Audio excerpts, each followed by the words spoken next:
everyone, welcome back to my channel. This is the part number 2 of Keynesian theory of inflationary gap. इसका part number 1 आप description box में देख सकते हैं. उसमें we have discussed the basic concept of this theory जो इन्होंने दी थी जॉन मेनार्ड कीन्स ने. उसमें हमने पूरा theoretical part पढ़ा था, पूरा concept पढ़ा था, mathematically समझा था.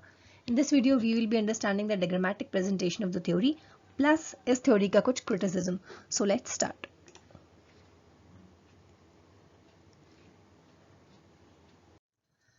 Then comes the diagrammatic presentation of inflationary gap. यहाँ पर आप देख सकते हैं डायग्राम बना हुआ है और उसका एक्सप्लेनेशन दिया हुआ है.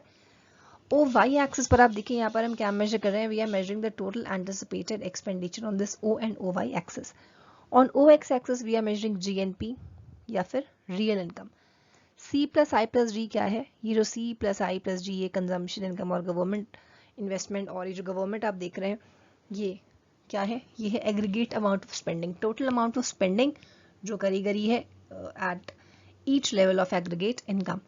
ओ ई एट 45 डिग्री, 45 डिग्री की ये जो आपको लाइन दिख रही है, this O and this E, ये जो एक लाइन गई 45 डिग्री बना रही है, ये क्या है? This is line of equilibrium. ये हमें ये बता रही है कि economy is in equilibrium when supply of goods and services as reflected in aggregate income equals to total spending. जब आपका supply of good total spending या aggregate demand के बराबर है, मतलब जब aggregate demand aggregate supply के बराबर है, तो this is line of equilibrium. The aggregate demand function represented by C plus I plus D, ये जो aggregate demand function है जो अभी हमने समझा था C plus I plus D, ये बताइए 45 डिग्री की लाइन को कहाँ पर कट कर रहा है? यहाँ इस पर्टिकुलर पॉइंट पर N पर. This gives us equilibrium income OYF. तो equilibrium income कौन सी हुई जहाँ पर intersection हुआ? This is OYF, ये वाली particular line. ये equilibrium income है, यहाँ पर income पता चली. Which is assumed to be as the full employment income. इसको हम full employment income मान रहे हैं at pre-inflationary prices. अभी inflation नहीं आया. The aggregate monetary demand here is shown by C plus I plus D curve, which is equal to NYF, which is equal to N, Y and F. जहां पर दो चीजें एक दूसरे को इंटरसेक्ट करती हैं वो उस पर्टिकुलर पॉइंट पर बिल्कुल बराबर हो जाते हैं. तो यहाँ पर C plus I plus D और 45 डिग्री की लाइन इक्विवेलेंट हो रहे हैं एट पॉइंट N. तो यहाँ पर जो इनकम मिल रही है that is OYF. The NYF is equivalent to the total output of goods. अच्छा, यहाँ पर जो NYF है वो भी टोटल वैल्यू ऑफ गुड्स के एकदम बराबर है. As at this point the total expenditure is equal to the value of goods available. जितना टोटल खर्चा हुआ is equal to the value of goods available in the market. तो यहाँ पर एक्सेस डिमांड या एक्सेस सप्लाई का कोई भी सीन नहीं है क्योंकि जितनी डिमांड है एग्रीगेट उतनी ही सप्लाई कर दी गई है. तो इसलिए यहाँ पर कोई भी इन्फ्लेशनरी सिचुएशन का कोई भी सीन नहीं है. Then comes second part. Inflationary gap may develop in the economy by way of an increase either in private expenditure or government outlay. Inflationary gap तब डेवलप होता है अगर प्राइवेट एक्सपेंडिचर कुछ हुआ है या फिर गवर्नमेंट आउटले कुछ हुआ है जिससे कि C plus I plus D थोड़ा सा इंक्रीज हो. अब यहाँ पर ये सपोज करते हैं कि अगर गवर्नमेंट ने अपना एक्सपेंडिचर बढ़ा दिया, गवर्नमेंट ने अपना खर्चा कुछ बढ़ा दिया, तो C plus I plus D बन गया G1 या फिर C plus I plus D बन गया है C plus I plus G1. तो ये ऊपर की तरफ शिफ्ट होगा क्योंकि गवर्नमेंट ने अपना खर्चा बढ़ा दिया. हमने बढ़ाने की बात करी है. A new aggregate demand function will be formed. अब जब इंक्रीज हो गया तो नया इंटरसेक्शन होगा, नया डिमांड फंक्शन फॉर्म होगा which can be denoted by C plus I plus D. और जिसको हम कैसे डिनोट करें? C plus I plus D 1. यहाँ पर ये वाला, इस वाले कर्व की बात हो रही है, ये वाली जो लाइन आपको ऊपर जाती हुई दिख रही है. This curve will be above the existing. ये obviously C plus I plus D से ऊपर ही रहेगा क्योंकि इंक्रीमेंट हुआ है गवर्नमेंट के एक्सपेंडिचर में, G से G1 हुआ है. Now Pn represents the part of new aggregate monetary demand.